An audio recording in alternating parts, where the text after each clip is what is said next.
नमस्कार साथियों। अब हम इस वीडियो में MPPSC 2012 prelims first paper solve करेंगे। चलिए तो इसमें देखते हैं। ये यहाँ पर रोल नंबर भरा जाता है और ये हमारा बुकलेट नंबर होता है, प्रश्न पुस्तिका क्रमांक। यहाँ पर दिशा निर्देश दिए हुए हैं 1 2 3 4 5 6 7 8 9। ये आप पढ़ लीजिएगा। पहला प्रश्न है हमारा, NDRI करनाल हरियाणा के वैज्ञानिकों ने निम्नलिखित में से किस जानवर का दूसरा क्लोन विकसित किया? तो इसका उत्तर है बी, भैंस का क्लोन विकसित किया। इस वीडियो में हम 50 प्रश्न हल करेंगे। तो सेकंड प्रश्न है हमारा, निम्नलिखित में से कौन सा सांप जहरीला नहीं है? तो इसका सही उत्तर है डी, अजगर। अजगर जहरीला नहीं होता।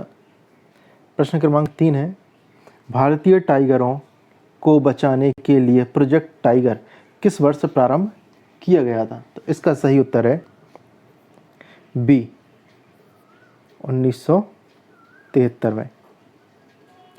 मैं आपको थोड़ी देर से आंसर दिया करूँगा कि जिससे कि आप अपना आंसर दे पाएँ। पेपर और पेन लेकर साथ में बैठें जिससे कि आप बाद में निकाल पाएँ कि आपके कितने आंसर सही निकले और कितने गलत। आपका कौन सा पोर्शन वीक है जिसमें आप तैयारी अच्छे से कर सकें। चलिए, हमारा प्रश्न क्रमांक 4 है,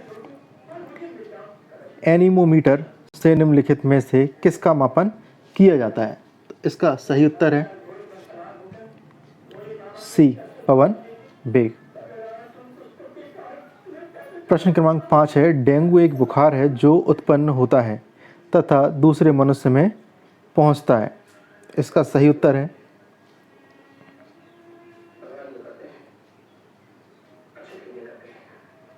ए, वायरस और मादा एडीज मच्छर द्वारा। प्रश्न क्रमांक 6, कार्बन मोनोऑक्साइड विषाक्तता निम्नलिखित में से किसको मुख्यतः प्रभावित करती है? तो इसका सही उत्तर है डी, डी इसका सही उत्तर है। चलिए, प्रश्न क्रमांक 6 था हमारा, कार्बन मोनोऑक्साइड विषाक्तता निम्नलिखित में से किसको मुख्यतः प्रभावित करती है? तो इसका सही उत्तर है हमारा डी, रक्त की ऑक्सीजन को वहन करने की क्षमता को। अगला प्रश्न है प्रश्न क्रमांक 7, स्थिति विज्ञान निम्नलिखित में से किससे संबंधित है? तो इसका सही उत्तर है हमारा बी, विश्राम की स्थिति। अगला प्रश्न है प्रश्न क्रमांक 8, इंटरनेशनल एस्ट्रोनॉमिकल यूनियन द्वारा सन 2006 में दी गई एक नई परिभाषा के अनुसार निम्नलिखित में से कौन सा ग्रह नहीं है? बताइए आप जल्दी। इनमें से प्लूटो ग्रह नहीं है, सी इसका सही उत्तर है। अगला प्रश्न है प्रश्न क्रमांक 9, विश्व एड्स दिवस निम्नलिखित में से किस तारीख को मनाया जाता है? इसका सही उत्तर है हमारा डी, 1 दिसंबर को। अगला प्रश्न है, निम्नलिखित में से कौन विद्युत उत्पादन के क्षेत्र से संबंधित है? इसका सही उत्तर है हमारा डी, NHPC। अगला प्रश्न है प्रश्न क्रमांक 10, अजंता की गुफाएं निम्नलिखित में से किससे संबंधित हैं?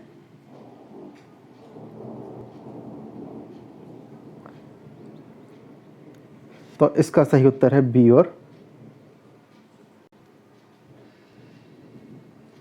सी, बी और सी इसका सही उत्तर बताए गए थे। ये ऑफिशियल आंसर की के द्वारा मैं बता रहा हूं आपको। अगला प्रश्न है,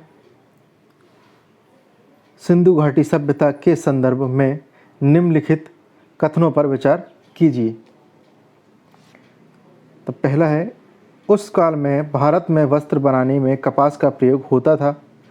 सेकंड है, यह सभ्यता मुख्यतः लौकिक सभ्यता थी तथा उसमें धार्मिक तत्व यद्यपि उपस्थित था, वर्चस्वशाली नहीं था।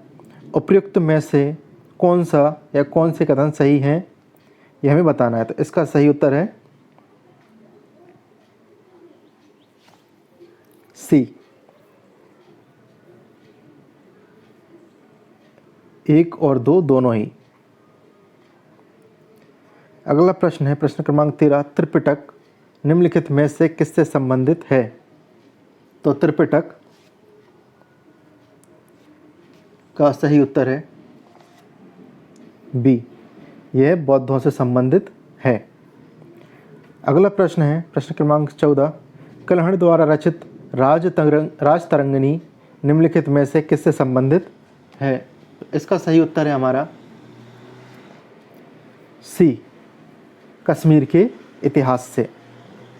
अगला प्रश्न है प्रश्न क्रमांक 15, निम्नलिखित में से कौन प्रसिद्ध INA मुकदमे के वकील थे? तो इसका सही उत्तर है हमारा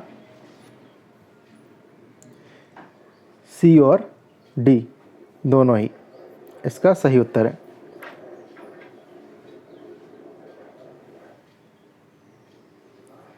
अगला प्रश्न है प्रश्न क्रमांक 16, निम्नलिखित में से किसने तीनों गोलमेज सम्मेलनों में भाग लिया था? तो तीनों गोलमेज सम्मेलनों में भाग लिया था, इसका सही उत्तर है सी, BR अम्बेडकर ने। अगला प्रश्न है प्रश्न क्रमांक 17, निम्नलिखित में से किसने क्रांतिकारियों के संगठन अभिनव भारत को संगठित किया था? तो इसका सही उत्तर है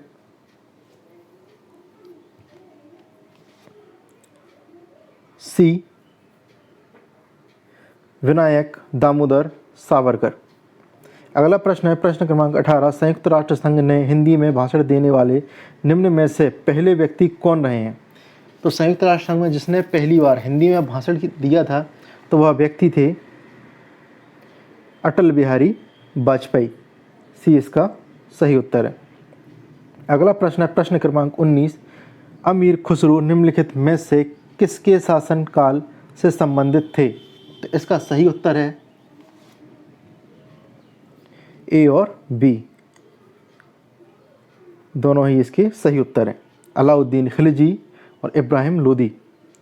प्रश्न क्रमांक 20, मोहनजोदड़ो निम्नलिखित में से कहाँ पर स्थित हैं?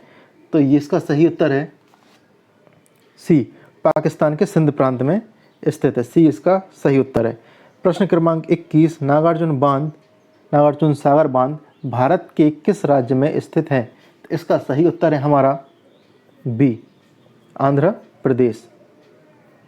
अगला प्रश्न है प्रश्न क्रमांक 22, हिमालय पर्वत श्रेणियां निम्नलिखित में से किस राज्य का हिस्सा नहीं है? इसका सही उत्तर है हमारा बी, उत्तर प्रदेश।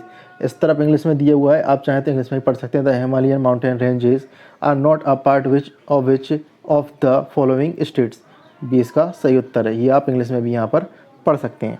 अगला प्रश्न है प्रश्न क्रमांक 23, भारत में ग्रीष्मकालीन मानसून के प्रवाह की सामान्य दिशा निम्नलिखित में से कौन सी है? तो इसका सही उत्तर है हमारा डी, दक्षिण पश्चिम से उत्तर पूर्व, डी इसका सही उत्तर है। चलिए अगला प्रश्न है प्रश्न क्रमांक 24, भारत की 2011 की जनगणना के अस्थायी आंकड़ों के अनुसार भारत का लिंगानुपात निम्नलिखित में से क्या है?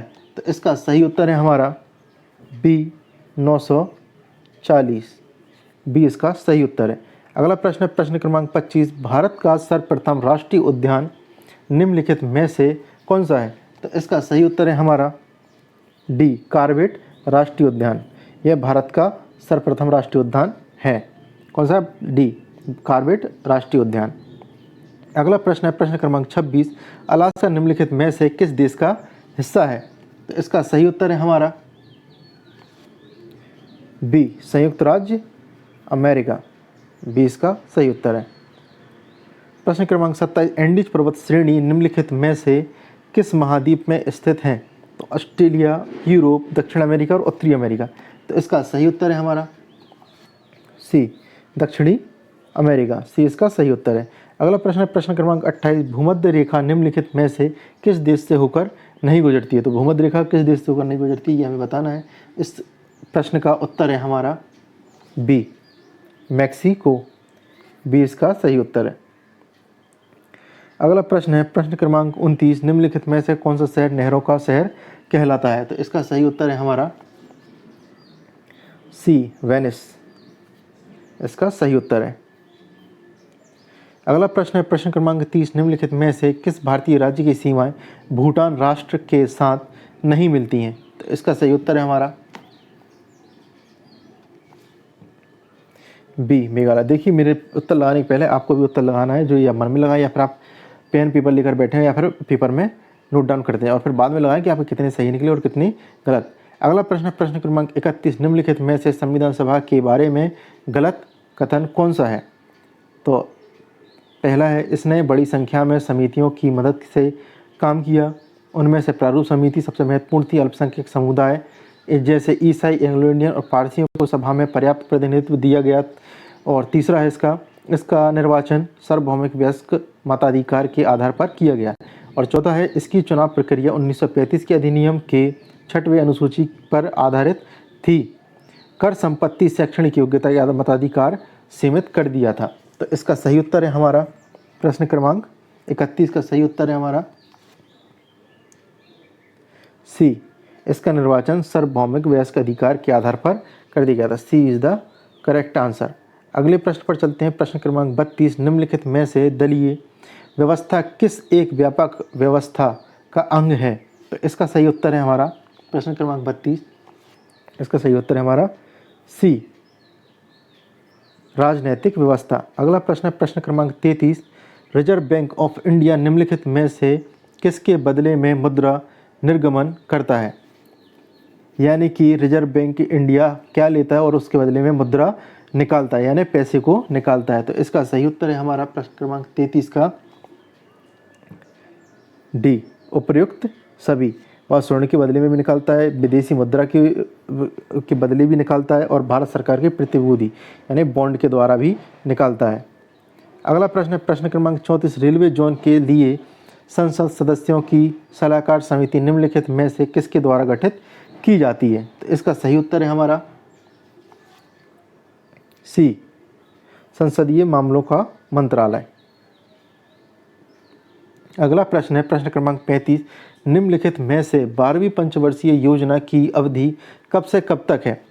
तो 12वीं पंचवर्षीय योजना की अवधि है, इसका सही उत्तर है बी, 12 से 17, यानी कि 2012 से 2017 तक। चलिए अगले प्रश्न पर चलते हैं। अगला प्रश्न है हमारा, भारत में राष्ट्रीय आय की गणना निम्नलिखित में से किसके द्वारा की जाती है? तो इसका सही उत्तर है हमारा प्रश्न क्रमांक 36 का सी, इसका सही उत्तर है। अगले प्रश्न पर चलते हैं। प्रश्न क्रमांक 37 है, निम्नलिखित में से कौन सा श्वेत क्रांति से संबंधित है? तो 37वें प्रश्न का सही उत्तर है बी, वर्गीज कुरियन। इन्होंने क्या लाई थी? श्वेत क्रांति। अगले प्रश्न पर चलते हैं हम। निम्नलिखित में से कौन सा बैंक भारत का केंद्रीय बैंक है? तो भारत का केंद्रीय बैंक है, इसका सही उत्तर है हमारा D, reserve bank of India,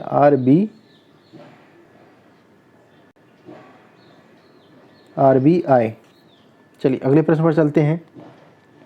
प्रश्न क्रमांक 39, निम्नलिखित में से कौन प्रथम लोकसभा के अध्यक्ष थे? तो इनमें से प्रथम लोकसभा अध्यक्ष थे वह हैं, इसका सही उत्तर है हमारा ए, GV मावलंकर।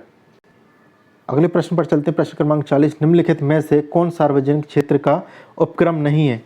तो इसका सही उत्तर है हमारा डी, टिस्को, यानी कि नवरत्नों में शामिल उपक्रम यानी नवरत्नों में शामिल टिस्को कंपनी नहीं है। बाकी ये सभी NTPC, सेल और भेल ये सभी उपक्रम में शामिल हैं। चलिए अगले प्रश्न पर चलते हैं। प्रश्न क्रमांक 41, मध्य प्रदेश में सबसे बड़ा इंडोर स्टेडियम निम्नलिखित में से कहाँ पर स्थित है? तो इसका सही उत्तर है हमारा बी, इंदौर में हमारा सबसे बड़ा इंडोर स्टेडियम स्थित है। चलिए 42वां प्रश्न हमारा, सुब्रतो कप निम्नलिखित में से किससे संबंधित है? तो इसका सही उत्तर है हमारा प्रश्न क्रमांक 42 का सही उत्तर है ए, फुटबॉल। ये किससे? सुब्रतो कप फुटबॉल से संबंधित है। प्रश्न क्रमांक 43, निम्नलिखित में से किस ओलंपिक तैराक ने अपने जीवन में 18 स्वर्ण पदक जीते हैं? तो इसका सही उत्तर है प्रश्न क्रमांक 43 का ए, माइकल फेल्प्स। ये कहाँ के हैं? USA। ए इसका सही उत्तर है। अगले प्रश्न पर चलते हैं। प्रश्न क्रमांक 44, मैरी कॉम को मिला है। मेरी कॉम को क्या मिला है ये हमें यहाँ पर बताना है। तो मेरी कॉम को प्रश्न क्रमांक 44 का उत्तर है डी। डी इसका सही उत्तर है। ओलंपिक पदक भी, अर्जुन पुरस्कार भी और पद्मश्री भी, ये तीनों मेरी कॉम को मिल चुके हैं। अगला प्रश्न है प्रश्न क्रमांक 45। वर्तमान में निम्नलिखित में से मध्य प्रदेश खेल परिषद के अध्यक्ष कौन है? तो इसका सही उत्तर है हमारा ये बोनस अंक हमें लोक सेवा आयोग द्वारा दिए गए थे इस प्रश्न में, प्रश्न क्रमांक 45, या फिर ये मानिए डिलीट कर दिया गया था। अगले प्रश्न नंबर 46 है।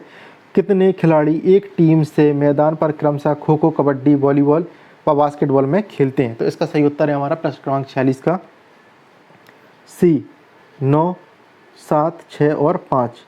9 खिलाड़ी होते हैं खो खो में, कबड्डी में होते हैं 7, 6 होते हैं वॉलीबॉल में और 5 होते हैं बास्केटबॉल में। अगले प्रश्न पर चलते हैं, प्रश्न क्रमांक 47। खेल प्रशिक्षण को उसके समर्पित कार्य हेतु मध्य प्रदेश शासन द्वारा निम्नलिखित में से कौन सा पुरस्कार दिया जाता है? तो इसका सही उत्तर है हमारा प्रश्न क्रमांक 47 का, इसमें भी बोनस अंक दिए गए थे लोक सेवा आयोग द्वारा, ये प्रश्न हटा दिया गया था। अगले प्रश्न पर चलते हैं, प्रश्न क्रमांक 48 है। सन 1956 व 1964 के ओलंपिक खेलों में स्वर्ण पदक जीतने वाली भारतीय हॉकी टीमों के गोलरक्षक का क्या नाम था? तो इसका सही उत्तर हमारा प्रश्न क्रमांक 48 का शंकर लक्ष्मण, डी इसका सही उत्तर है, याद रखिएगा। हमारा सेकंड लास्ट प्रश्न है। निम्नलिखित में से किस खिलाड़ी को भारतीय क्रिकेट कंट्रोल बोर्ड के CK. Naidu life time achievement award से नवाजा गया है? तो इसका सही उत्तर प्रश्न क्रमांक 49 का ए, सुनील गावस्कर, ए इसका सही उत्तर है। हमारा अंतिम प्रश्न है प्रश्न क्रमांक 50। निम्नलिखित में से 2012 की विश्व बिलियर्ड स्पर्धा किसने जीती? तो इसका सही उत्तर है हमारा, ये भी बोनस अंक दिए गए थे, इस प्रश्न को हटा दिया गया था लोक सेवा आयोग के द्वारा। चलिए यहाँ पर ये वीडियो हमारा समाप्त होता है। आगे बने रहने के लिए आप हमारे चैनल को सब्सक्राइब करें और इस वीडियो को लाइक करें, और आगे बने रहने के लिए और आगे नए वीडियो प्राप्त करने के लिए बेल आइकन पर ज़रूर प्रेस करें। धन्यवाद।